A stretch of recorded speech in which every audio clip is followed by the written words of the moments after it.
अस्सलामुअलैकुम students, welcome back to my channel master study zone. Students, आज हम जिस प्रैक्टिकल को डिस्कस करेंगे वो है separation of dyes using paper chromatography. हमने पेपर क्रोमेटोग्राफी के थ्रू सेपरेशन करना है डाइज को। इसमें आप डिफरेंट इंक्स भी यूज़ कर सकते हैं, डिफरेंट कलर्स की।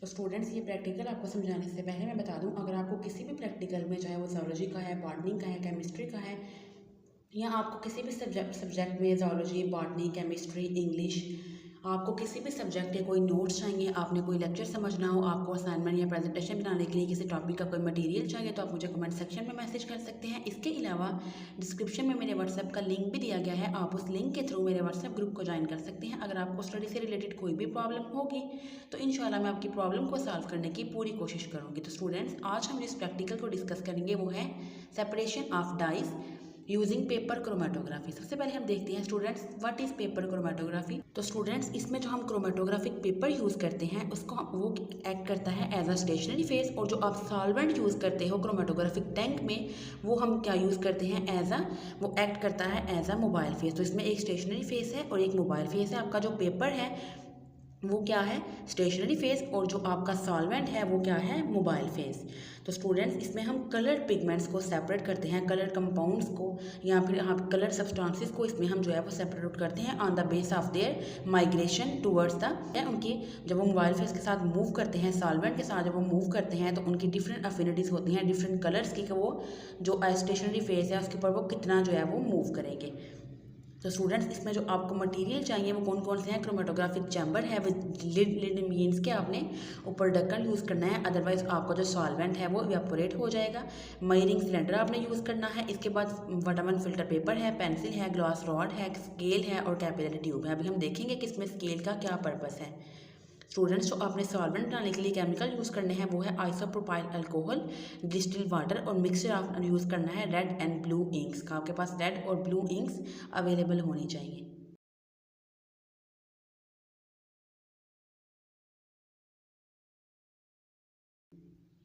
नेक्स्ट आगे स्टूडेंट्स, इसका प्रोसीजर देख लेते हैं। आपने वाटरमैलन फिल्टर पेपर ले लिया, एक उसके आपने स्ट्रिप काट ली बाय यूजिंग पेंसिल। उसके बाद आपने स्टूडेंट्स पेंसिल को यूज़ करते हुए 4 सेंटीमीटर की एक लाइन ड्रा करनी है। अभी मैं आपको दिखाऊंगी क्रोमेटोग्राम, तो आपको समझ आ जाएगी।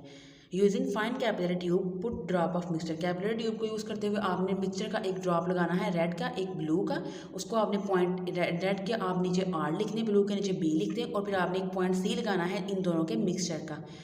और फिर इसके बाद स्टूडेंट्स आपने इसको ड्राई होने देना है, रिपीट करना है अपने इस प्रोसीजर को। दोबारा से आपने 3 स्पॉट्स लगाने हैं। Pour equal amount of isopropyl alcohol and distil water. आपने इक्वल अमाउंट में आइसोप्रोपाइल अल्कोहल और डिस्टिल वाटर लेना है क्रोमेटोग्राफिक टैंक के अंदर, जिसको आपने यूज़ करना है एज अ सॉल्वेंट। आपने अपने पेपर को सस्पेंड करना है वर्टिकली टैंक के अंदर इस तरह से कि जो उसकी लाइन है remains about 2 centimetre above the level, यानी कि सिर्फ वो आपका जो क्रोमेटोग्राफिक पेपर लिया है जस्ट वो आपके सॉल्वेंट को टच करे। आपने बिल्कुल उसके अंदर जो है वो उसको डिप नहीं करना, नहीं तो आपका जो सॉल्वेंट है वो अच्छे तरीके से जो है वो मूव, जो है उसका फ्लो सही नहीं होगा, वो मूव नहीं कर पाएगा क्रोमेटोग्राफिक पेपर के ऊपर। तो आपने उसको 2 सेंटीमीटर अबव रखना है, ठीक है स्टूडेंट्स। यानी कि जस्ट आपकी जो क्रोमेटोग्राफी पेपर की जो सरफेस है क्रोमेटोग्राफी पेपर की, वो सिर्फ आपकी टच करे सॉल्वेंट को। इसके बाद नेक्स्ट आगे देखिए, close the jar, keep it undisturb. आपने जार को क्लोज करना है ताकि आपका सॉल्वेंट जो है वो राइज कर जाए। Notice the rising solvent along with inks. Inks के साथ आपका जो सॉल्वेंट है वो राइज करेगा। After the solvent has Ryzen 15 centimetre. जैसे ही आपने नोट कर लिया कि आपका सॉल्वेंट जो है वो 15 सेंटीमीटर या आप 10 सेंटीमीटर भी कर सकते हैं, 10 to 12 सेंटीमीटर वो राइज कर गया है, उसके बाद आपने क्या करना है, different spots of blue and red inks. तो आपके पास जो डिफरेंट स्पॉट्स हैं ब्लू एंड रेड कलर के, वो भी क्या स्टार्ट करना शुरू कर जाएंगे, मूव करना शुरू कर देंगे। Take filter paper out of the jar. फिर आपने क्या करना है, फिल्टर पेपर को जार से बाहर निकाल लेना है। उसके बाद स्टूडेंट्स आपने पेंसिल को यूज़ करते हुए मार्क करना है जितना डिस्टेंस जो है वो सॉल्वेंट ने राइज किया है, आपने उसी टाइम फ़ौरन, क्योंकि बाद में वो ड्राई हो जाएगा, आपने उसी टाइम पेंसिल को मार्क कर लेना है। देन आपने ड्राई करना है पेपर को and put pencil marks at the red and blue spots. फिर आपने पेंसिल से मार्क करना है कि आपका जो रेड इंक, जो आपकी रेड कलर की इंक थी, वो उसके जो स्पॉट्स हैं उन्होंने डिस्टेंस ट्रेवल किया, ब्लू ने कितना किया और मिक्सचर ने कितना किया। मिक्सचर में दोनों के अलग अलग होंगे, रेड का अलग होगा, ब्लू का अलग होगा। फिर उसके बाद स्टूडेंट्स आपने उनकी RF वैल्यूज़ कैलकुलेट करनी है। वो आप कैसे करते हो, distance travel by the component, यानी कि जो आपका कंपोनेंट क्या था, रेड एंड ब्लू इंक और उनका मिक्सचर, उन्होंने कितना डिस्टेंस ट्रेवल किया, and the distance travel by the solvent, और सॉल्वेंट ने कितना डिस्टेंस ट्रेवल किया। तो ये देखिए स्टूडेंट्स, मैं आपको थोड़ा जूम करके दिखाती हूँ। ये देखिए जो हमारा आपका जो रेड इंक स्पॉट था, ये देखिए अभी काफ़ी टाइम हो गया तो ये कलर थोड़े ऊपर चले गए हैं। उस टाइम पे ये देखिए यहाँ तक जहाँ मैंने लाइन लगाई थी, यहाँ तक जो है वो रेड वाले जो हमारा स्पॉट था उसने डिस्टेंस ट्रेवल किया था। तो मैंने इसको मार्क कर लिया, कितना आया था 1.5 सेंटीमीटर। ये देखिए जहाँ मैंने ये लाइन लगाई है। देन जो मेरा ब्लू स्पॉट था उतने डिस्टेंस कवर किया था 1.2 सेंटीमीटर। आपने इस लाइन को देखना है, ठीक है।